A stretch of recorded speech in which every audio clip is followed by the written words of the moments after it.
Hi, so here's the upholstery checklist. This is in your training package that you get.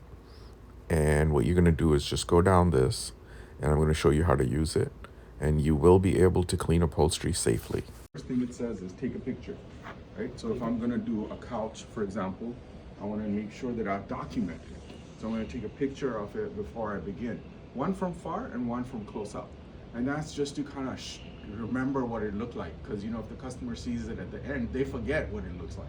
Yeah. And plus you're documenting it. So if something bad happens to it, you have it saved. So that's number one. So you want to document it. Choose the fiber ID. Okay, then you're gonna do fiber ID. So let me do a fiber ID. Now people will say all day long, they'll say, oh, I can't get any fiber, it doesn't have any fiber, I can't get it. You can always get fiber, right? If someone's telling you that, they're just being lazy or they're being ignorant. So like for example, this one right here, how much fiber do we want? It's unlimited, right? You see? So people tell you, oh, there's no fiber, but there's fiber everywhere. Anything, you can open the zipper, get fiber. You can take the skirt in the back, lift it up, you'll get fiber. There's fiber everywhere. Okay, so now I'm gonna take a little piece of it.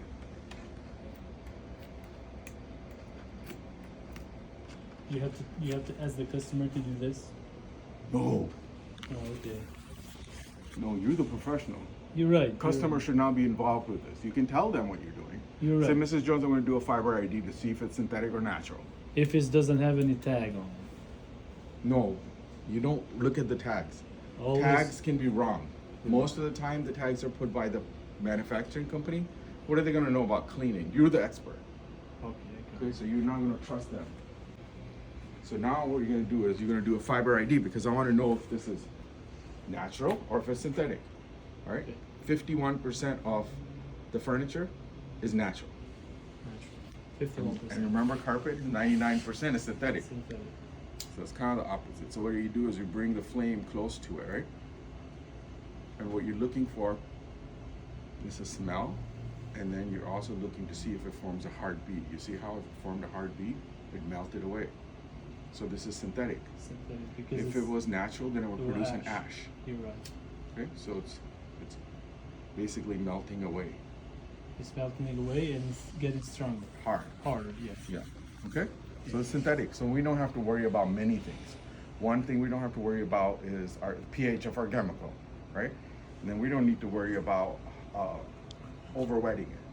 We don't worry about too much overspraying and things like that that may cause browning or bleeding and things Because like it that. is So- synthetic. Because it's synthetic, right? And we're ready to go now. When we do that, the next step would be what's on your list. It's gonna be pre-spray on the concrete towel Uh-huh. and blood on the back, see if there's a color transfer. Okay, so basically what that means is you want to check for bleeding to see if the fiber is bleeding. In this case, it's synthetic, it's probably not going to bleed, but let's just say this was cotton, right? Cotton. Okay. Or some other fabric. So what I want to do is I want to check for color fastness. So what I'm going to do is whatever pre-spray I'm going to use, in this case I'm using the trash screen. Trash. Actually, this is just water in here. I gotta add it in there. Take this one squirt, right? And then this is the chemical I'm gonna use to clean. So I'm gonna add this to it, pump it up, and then I'm gonna get a little bit on there, right there, like that. And this is my color fast test. So I just go into an area where the color is there. Like say if there's a red roses or something, right? Mm-hmm. I'm gonna put this on the red and I just clamp it there for 5 minutes. I just leave it there just like that. You have to hold it or Clamp it. yeah. Okay. Clamp it with something. Okay. Paper clip, I don't know, whatever. You're right. Just you're clamp it. Some cable clamps. You do this just if it's something in the stain, yes? No, on the color or the fiber. Oh, the color. So the fabric, you're just seeing if it's color fast. Okay. Okay, so now after 5 minutes, you're gonna look at it. You're gonna see if there's any color that came out, not dirt. In this case, there's no color that came out. No color. So now you know it's color fast. Color fast.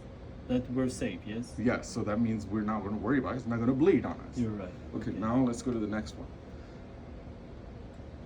Is gonna be number 4. First sections, clean and dry. Okay, so what we're gonna do is This is for texture change. About 1 out of 100 or 1 out of 500, you're gonna mess up the texture. And the way the texture gets messed up is when I have a paper towel and I wet it, and then and it dries. You know how it dries wrinkly? It won't Yeah. dry looking like this anymore. You're It'll right. dry wrinkly. So that's what we're testing in the back. So the first thing to test it, we're gonna do is just do a foot by foot area in the back. In the back. So like this one right here, I can apply this on there, and then I would use my tool to clean it, and then I'll put a fan on it to dry it. When the fan is drying this thing, I'm doing an inspection of the whole thing. So now I'm gonna check the chair for tears. Like look, there's a tear right there. And frankly, you can get close too if you want. You can see it's a tear, right? So I want to make a note of that. Now, what if this was gum or something? You know, it could be something like that. So I'm making a whole inventory of the damages that Before might you already start. be pre-existing condition. So in that time, this back area that I cleaned and I put a fan on it, this area is going to dry. And when it dries, I'm looking to see what the texture is. If the texture is going to change, it's going to get all wrinkled. If it's not wrinkled, then it's okay. So now we're done with that, so we go to the next one. While it's drying, use the inspection sheet. Yes, that's the inspection sheet. So when you're blowing the air on here and And it's drying dry. this to see what's gonna happen, so you're not wasting time, you're gonna do the inspection, you're gonna make notes of that. Okay. And number 6 is place drop cloth and So plastic cloth or paper around the furniture to protect the floor. okay, so let's say I'm cleaning this furniture. There's also carpet underneath, right? I'm not cleaning the carpet. So as soon as I touch that, that's gonna become my problem too, right? The customers doesn't want me to ruin it. So you wanna get drop cloths and put them like that, for example. Under Okay. the carpet. I mean The under chair. the So nothing is gonna damage the carpet. You can also use like something like this, you know, like to protect the carpet. to protect the carpet. Okay. And you can buy painter's drop cloth. They're disposable plastic ones. You can get cloth ones, whichever ones you want. But you have to protect that. That's what that means.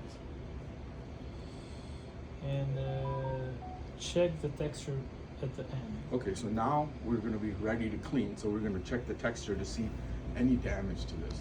So after 5-10 minutes with the fan blowing on it, it'll dry. So we're gonna see if it's wrinkled up. It's not, it's fine. It's fine. So if it's we're ready to wrinkled, go. if it's wrinkled, you say Then no. Mrs. Jones, this doesn't work with water because the fabric loses its texture when you wet it. This is an example. So it's best if we didn't wet clean this.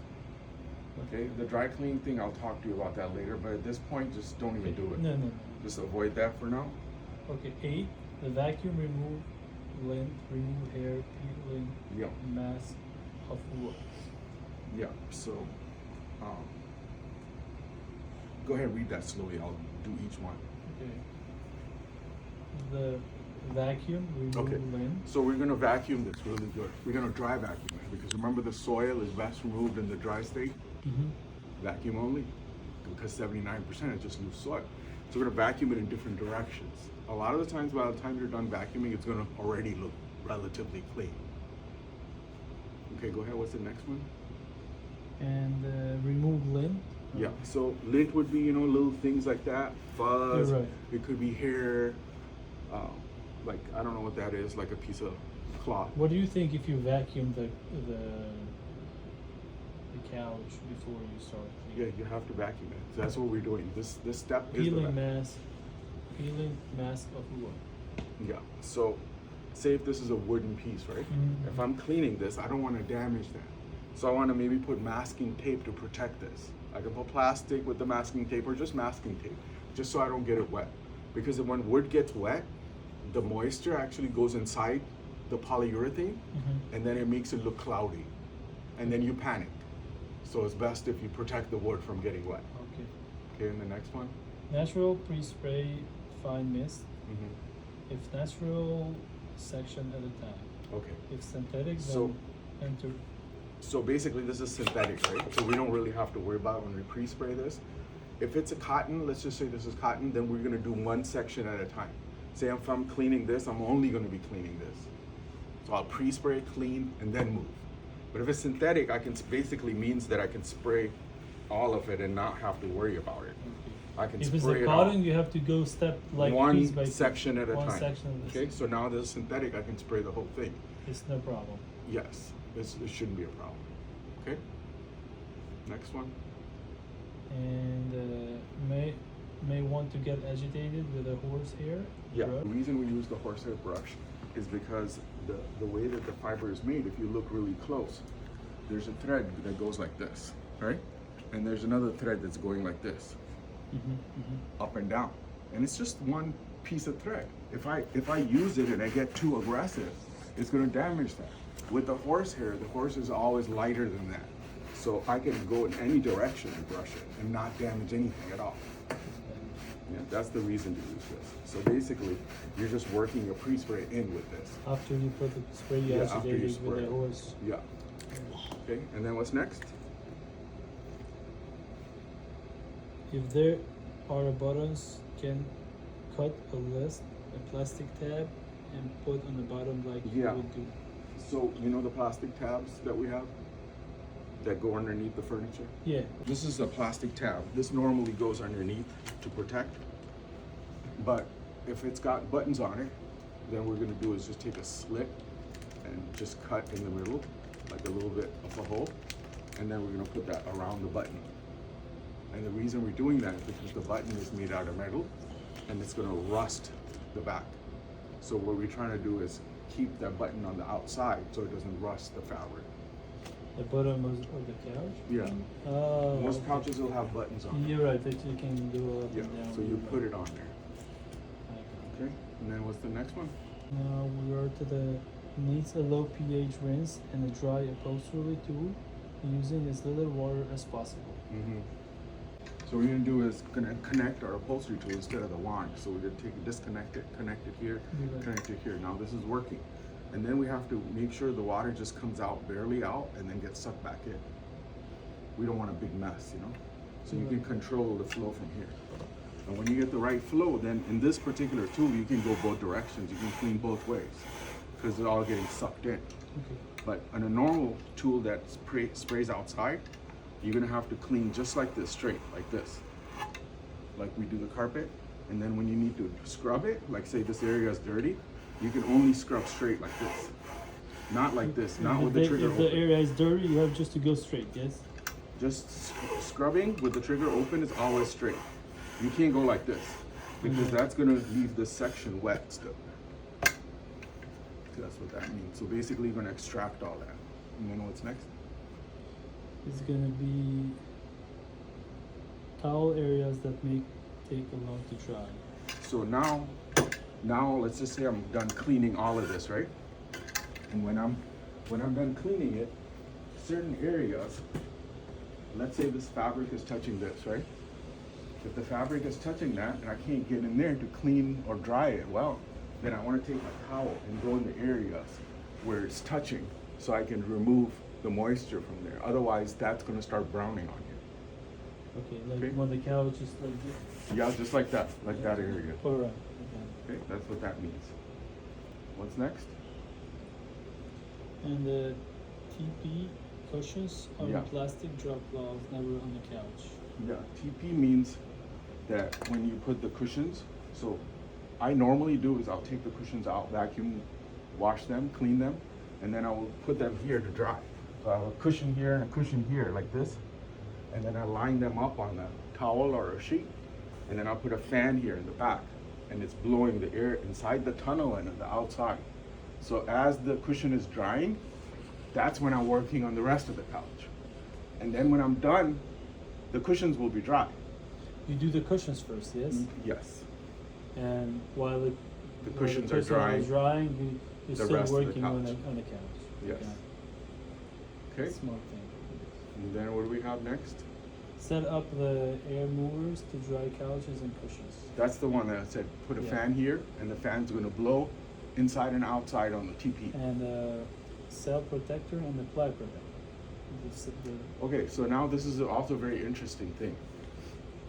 You know the carpet cleaning class, the last thing is about drying, and the upholstery is about protecting. And the reason for that is 51% is pure cotton, right?